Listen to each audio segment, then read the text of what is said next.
Auzubillahiminash-shaytanir-rajim. Bismillahir-rahmanir-rahim. I am Sayyid Atif Hussain Shah, and today we will discuss about biology, its major division and its branches. Biology. What is biology? The scientific study of living thing is called biology. जानदार चीज़ों का साइंसी मुताला biology कहलाता है।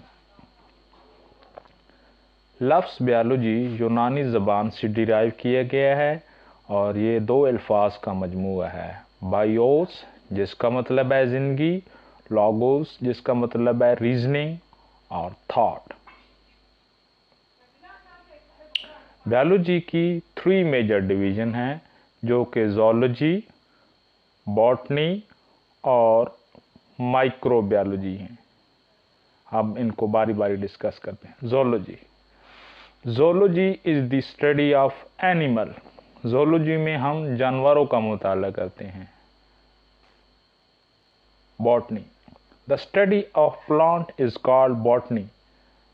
पौधों का मुताला botany कहलाता है। Microbiology, the study of micro organism is called microbiology. Micro organism की स्टडी माइक्रोबायोलॉजी कहलाती है। माइक्रो ऑर्गेनिज्म क्या होते हैं? माइक्रो ऑर्गेनिज्म वो जानदार होते हैं जो कि हम आम आँख से नहीं देख सकते। वो इतने छोटे होते हैं कि हमें आम आँख से नज़र नहीं आते। उनको देखने के लिए हम माइक्रोस्कोप या इलेक्ट्रॉन माइक्रोस्कोप, लाइट माइक्रोस्कोप या इलेक्ट्रॉन माइक्रोस्कोप इस्तेमाल करते हैं। Morphology, the study of form and structure of living thing is called morphology. जानदार चीज़ों की शक्लो सूरत और उनकी साख्त का मुताला मॉर्फोलॉजी कहलाता है। मॉर्फोलॉजी में उनकी शक्लो सूरत आ जाती है।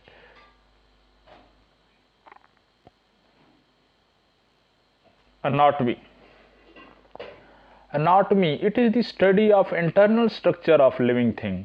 जानदार चीज़ों की इंटरनल स्ट्रक्चर, उनकी अंदरूनी साख्त का मुताला है।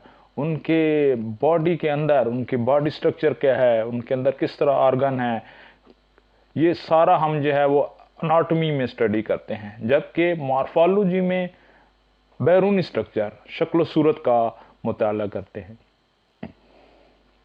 Histology, the study of tissue is called histology. Tissue की स्टडी, टिश्यू का मुताला हिस्टोलॉजी कहलाता है। What is tissue? Tissue is a group of cell that perform a specific function. Tissue cell का एक ग्रुप होता है जो कि कोई भी खास काम परफॉर्म कर रहा होता है। जैसे कि नर्वस टिश्यू है। नर्वस टिश्यू का काम होता है इम्पल्स या स्टिमुलाई को कंडक्ट करना और उसको ब्रेन और स्पाइनल कॉर्ड तक जो है वो पहुंचाना। Cell biology, the study of structure and function of cell is called cell biology. Cell की स्ट्रक्चर और सेल का फंक्शन, सेल क्या क्या काम कर रहा है, एक ऑर्गेनिज्म के अंदर सेल क्या क्या काम कर रहा है और उस सेल की स्ट्रक्चर क्या है, ये हम सेल बायोलॉजी में स्टडी करते हैं। इसके अलावा सेल डिवाइड कैसे करता है, ये सारी स्टडी जो है हम सेल बायोलॉजी में करते हैं। जैसे कि हमें पता है कि सेल 2 तरीकों से डिवाइड करता है, माइटोसिस और मियोसिस के जरिए। Physiology, physiology is the study of function and different parts of living organism. Physiology का मतलब है जानदारों के अंदर जो मुख्तलिफ पार्ट्स हैं, जो मुख्तलिफ ऑर्गन हैं, उनका फंक्शन क्या है, वो क्या क्या काम सर अंजाम दे रहे हैं। जैसे कि हमें पता है कि किडनी का काम फिल्ट्रेशन से है और लंग्स का काम जो है वो सांस, इसमें जो है वो सांस का अमल होता है, सांस के में कार्बन डाइऑक्साइड और ऑक्सीजन की एक्सचेंज होती है। इस तरह लिवर लिवर का फंक्शन लेता है, स्टमक का फंक्शन लेता है, ये सारे जो है हम फिजियोलॉजी में स्टडी करते हैं। Embryology, embryology is the study of development of embryo to a new individual.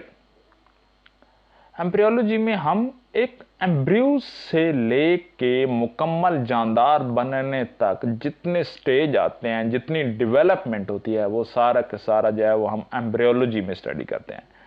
एक जानदार जो है वो एग से लेके लार्वा से होता हुआ मुकम्मल जानदार बनता है, तो ये सारी स्टडी जो है वो एम्ब्रियोलॉजी कहलाती है।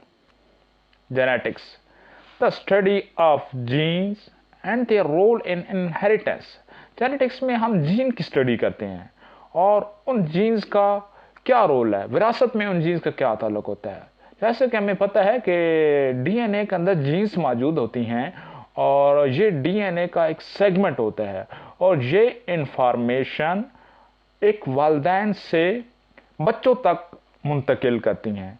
वो जिस तरह के हमारे आंखों का कलर हो गया, हमारी हाइट हो गई, हमारी इंटेलिजेंस हो गई, ये सारा का सारा जो है वो जीन्स के थ्रू होता है और जीन्स से जो है वो एक पेरेंट्स से जो है वो कैरेक्टरिस्टिक ऑफस्प्रिंग में मुंतकिल होते हैं। Taxonomy, it deal with the study of the naming and classifying organism into group and सब ग्रुप। टैक्सोनॉमी में हम जानवरों के नेमिंग, उनको एक नाम देते हैं, एक साइंटिफिक नेम देते हैं और जानवरों को किसी भी बुनियाद पर उनको ग्रुप्स और सब ग्रुप में डिवाइड करते हैं। जैसे कि हमें पता है कि हर एक एरिया में हर जानदार का अलग नाम होता है, तो जो कि साइंटिस्ट के लिए एक बहुत ही कंफ्यूजिंग था। तो जानवरों को एक साइंटिफिक नाम दिया जाता है जिसकी वजह से वो जानदार हर एरिया में हर जगह वो एक ही नाम से पहचाना जाता है। इसके अलावा जानवरों को कुछ सिमिलैरिटी की बुनियाद पर उनको एक ख़ास ग्रुप में डिवाइड किया जाता है, उनका एक ख़ास ग्रुप बनाया जाता है। उनके मुख्तलिफ तरीके से उनके रहन सहन, उनके खाने पीने के मेथड क्या है, ये सारे के सारे जो है वो हम टैक्सोनॉमी में स्टडी करते हैं और हम उन ग्रुप में ये देखते हैं कि ये इनके वालिदैन कौन से थे और वालिदैन से होते ही इनमें कौन सी तब्दीलियाँ आई हैं या इनके अपने एंसेस्टर से क्या क्या जो है वो खुसूसियात मिलती हैं। Parasitology, the study of parasite is called parasitology. Parasite का मुताला करना पैरासाइटोलॉजी कहलाता है। पैरासाइट क्या है? पैरासाइट वो ऑर्गेनिज्म हैं जो कि किसी भी होस्ट के अंदर रहते हैं। होस्ट वो जानदार होता है जिसके अंदर पैरासाइट रहता है। ये पैरासाइट होस्ट के अंदर रहता है और होस्ट से ही खुराक लेता है और उसी ही में रहता है, यानी उससे खुराक भी लेता है और उससे शेल्टर लेता है, यानी उसी के अंदर रहता है, लेकिन बदले में उसको नुकसान पहुंचाता है। जैसे कि आप देख लें, दीमक है, ये लकड़ी को ख़राब करती है, तो ये भी एक पैरासाइट है। और इंसान के अंदर जो जुएं हैं, ये इंसान के अंदर रहती हैं, उससे खुराक हासिल करती हैं, लेकिन बदले में उसको जो है नुकसान पहुंचा रही हैं। Pharmacology, it deal with the study of drugs and their effect on human system। Pharmacology में जो है वो ड्रग्स, अद्वियात का मुताला किया जाता है और उन अद्वियात का इंसान के जिस्म पर क्या असरात हैं, यानी एक दवाई लेने के बाद बॉडी पे क्या क्या असरात हो रहे हैं, बॉडी पे क्या क्या इफेक्ट हो रहे हैं, ये सारा हम फार्माकोलॉजी में स्टडी करते हैं।